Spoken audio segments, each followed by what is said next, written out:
Oh, we've gotten close now, haven't we? Surprisingly fast oncoming of this brand new game. Super Mario Odyssey is coming out in 9 days at this point, and I can definitely say that this is probably one of the most highly anticipated games of this year, along with Legend of Zelda Breath of the Wild and Persona 5. Now, since we're gonna need to hype ourselves up before this game comes out, because you know, once it comes out, everybody's gonna be on that train for the next couple days. So just to prepare ourselves and just everybody calm down a little bit and think, I'm gonna talk about why I think Super Mario Odyssey has the potential to be the best Mario game in the series out of both the 2D games and the 3D games. So we're gonna do this, we're gonna talk about this all without getting copyright claimed by Nintendo. Oh wait, I'm not allowed to say that. Oh, so Nintendo's gonna ban my whole channel now. Boy, if Nintendo wants to square up, then they can come over here right now and So Super Mario Odyssey was a game that was first announced, I think it was back in E3 2017, which is around June or something like that. I believe that's when it was very first announced, and I can definitely say that it was a huge impact on so many people in the community. Now, being a big Mario fan myself, there's a lot of very good Mario games. I won't call myself a huge, like, over-the-top Mario fan, but I do very much like Mario games. There are very few bad ones because it's just a solid series. That's why it's extremely popular. Miyamoto did a good job. That's my boy right there. There are a lot of reasons why I think this game has the potential to be the best out of all of them, 3D and 2D games. And the first reason is the aspect of a companion in the game. Now, my favorite Mario game of all time, and still hasn't changed, is Super Mario Sunshine. My second favorite is Super Mario Galaxy 2. And what both of those things have is a companion. I just think having a companion in a Mario game is something that both widens the world and creates a bigger immersion factor in the game. You know, like having that person on your side, having that team on your side, as well as with Mario, just makes the game a whole bigger experience. Like how you got an emotional attachment with Flood, and at the end of the game when you thought Flood was done and over with, like you thought he was out of the count like forever, people were tearing up. Like I remember way back when I finished that game, I was really sad when I thought Flood had died, even though he's a machine, but I thought he was dead. That was my boy. Even the Luma in Super Mario Galaxy 2, he wasn't as big of an impact as Flood was, but it still made the game a lot more homely. Like he was a big part of the mechanics in the game, collecting the star bits. You even had the 2-player mode in Super Mario Galaxy 2 where the person played as Luma, where they would hold on to objects, stop enemies in their tracks, or collect the star bits for you and everything like that. I just think that's what makes the game a lot more special and unique, because there's not a lot of games that have it. Super Mario 64 didn't have it, and none of the 2D games have it, and even some of the other 3D titles like Super Mario 3D Land or 3D World, they don't have it. So I just think the fact that my two favorite Mario games having a companion is something that will definitely set Super Mario Odyssey on a higher bracket in the list of Mario games. Now, I don't even think I need to brag about the visuals, because bragging about the visuals in this game, it's just already out there. Everybody knows that the game looks absolutely fantastic. The graphics are beautiful. The frames are consistent, unlike some other Nintendo titles. Yeah, I'm looking at you. Get out of here. Realistic aspects to things like water, the wind, and the grass, how the grass blows in the wind, how it's affected when Mario is walking on it, and the realistic sound effects to when Mario is walking on it. Again, some people don't appreciate how good water can look in a game, and how important that if you can make water look super realistic and crisp but still be able to tell it's a game at the same time, that game has some really good visuals. And not just visuals, doesn't mean just the graphics or the frames, it also means like how the game presents itself, like how Mario presents itself. You know, he has a different outfit in this game. You also have a brand new element in the Mario game, which is the humans. Like there's never been other humans in the Mario game that had the Mushroom Kingdom citizens, but they never had a human. They have like their own version of New York City, which is New Donk City. Yeah, Pauline, who is the only actual human in the Mario series. But yeah, in the adventure aspect, now one of the big reasons why Mario has done so well is because it's so great, especially the 3D titles, because it's so great at capturing the adventure aspect. Like Super Mario Galaxy 2, how you had to join up with Flubber, I think his name was, the big fat purple guy, whatever his name was. Yeah, he was irrelevant anyway, but he was still good to have him on your ship. And as you went along in the game, the ship kept getting more built as you went through the worlds. You collected the grand stars, you were able to power the ship more, you got more rooms on the ship, you can get some people to come onto your ship. Like as you advance through the world, you can get some of the Lumas that want a starbits to come onto your ship. I thought that was really cool for an adventure feel in the game. How you unlock a Yoshi, he could permanently be on your spaceship. You had different like library areas where you could see a whole vault of all the new items that you collect and everything like that. Even having its own gravitational field with a different planets with different Lumas and creatures living on them. I thought that was so well done. It's like your own little squad in the Mario, like your own little squad traveling the universe. I thought that was so tight. You know, amazing, kind of cheesy and corny, but I like that. Just simple stuff like that just gets me so, it's gonna be so hype in a game. You guys like that too? But let me know.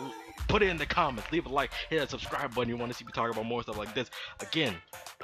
And just the wide world in this game is absolutely phenomenal. Now it's not Xenoblade level, because Xenoblade level, that's a whole nother spectrum. Let's not even get into that. But the wide atmosphere in this game is just so well done. There are no worlds. There's no world select screen like there are in some other Mario games, like Super Mario Galaxy. Like even in Super Mario Galaxy, I keep referencing Galaxy because it was ahead of Super Mario Sunshine in time, so they had a little bit more stuff they could do, and it was in space, so they had more stuff they could do. Even in a game like that where was so much adventure and traveling, you still had a world select screen. But in Super Mario Sunshine, they had a select screen too, but it wasn't a world map. It's like you would go to the destination and then you go to a level select. So it wasn't a world select, but it was a level select. But in Super Mario Odyssey, everything is just connected. Now there isn't really, if there is something that talks about it or shows it in more depth, I haven't seen it, but I'm not sure if literally everything is just connected in one area, or there is type of like a small transition you would get from going to like say New Donk City or the sand area to the forest area or something like that, or the sky level or something like that. I'm sorry, I don't know the name. Don't crucify, please. Having your own ship again. Throw back to Super Mario Galaxy. You have your own ship. It's not a spaceship, but it's pretty much, it might as well be a spaceship, but it's a different design. Granted, I like having the Mario faces and ship in Galaxy 2 because Mario got to flex his face all over the universe. Yeah, everybody saw Mario, who's already famous, but he got to flex a little. I really do think that this game catches the adventure aspect. Now, Galaxy 2 had a really good adventure feel to it, but Sunshine had it too, but it felt more closed in. Like you felt like a vigilante trying to clear up his name, I guess you could say. And I thought that was really nice, really well done. Super Mario Odyssey doesn't have a story like that, but it definitely captures that same type of familiarity, you know? Now, there are some downsides, of course, to this game. What I think are key factors and why this game could possibly not set the bar at the highest Mario game ever, and for a lot of people as well, because there are a lot of other aspects that people may think about. But I think the biggest two that I listed are the difficulty level and the other characters in the game. Like, to be honest, like there are some cool characters in the game, but they're mostly enemies and just your companion. You have the different costumes and the looks of like Mario, Peach, and Bowser and everything like that, but there isn't really showing any of the other iconic Mario characters. Like I would love to have seen a level where you get Yoshi, maybe some Luigi shine or something like that, like have a whole area that's just dedicated to Luigi's mansion or something like that, and he has to go through and still capture the ghost, but there's a bunch of different mansions, ghastly Halloween type settings, something like that. I think that would have really made the game a lot crisper. Even someone as irrelevant as Toadsworth, like you remember him, Super Mario Sunshine? Okay, actually, I'm not gonna lie, Toadsworth was clean. That was my boy. He was the GOAT. He guided the Toads and did his job like a good Peach assistant. He hasn't been in a game since Sunshine, and I really liked him. Like even the voice acting in that game, like for him, was top notch. It was better than Bowser's voice actor. I don't know who they got for Bowser's voice actor in that game, but and the other thing was the difficulty level. Now I prefer when a game does not hold your hand. Like I do not want a game to hold my hand at all.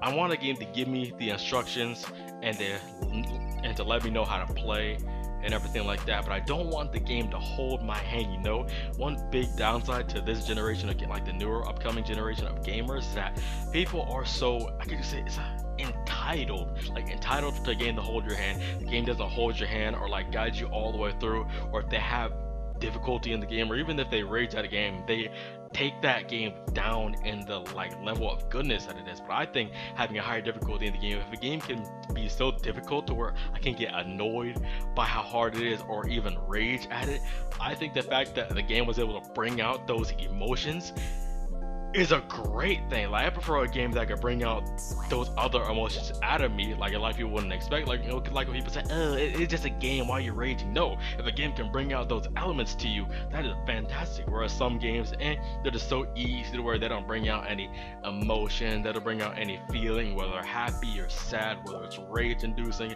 or just cool or goosebumps or anything like that. Like some games do a really poor job at that, but I think I'm worried about this game in that area. One really good thing about Super Mario Sunshine is that when you think about it, the floodless levels, they were just like a regular Mario game. But since the game introduced flood, it makes you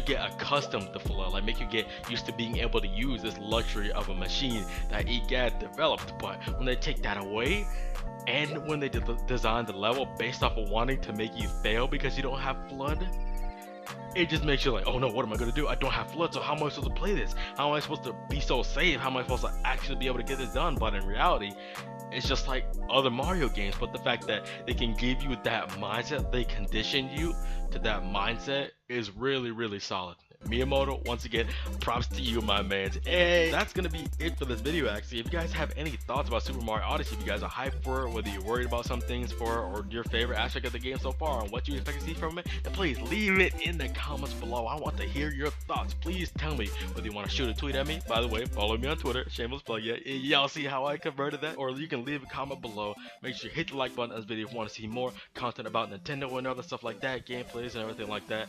And of course, make sure you hit that subscribe button for me, because y'all need to hit that subscribe button. That is how you truly support our content creator. If you like their content, if you enjoy a video, then hit that subscribe button, because it helps them, inspire them to make more and more content. That is great to help you out, and so you can enjoy it. And I enjoy making this video for you guys, so I want to thank you all for watching and taking the time out of your day to check out this video, and I will see you in the next one. Maybe we'll talk about Xenoblade. Let me know. Peace, guys.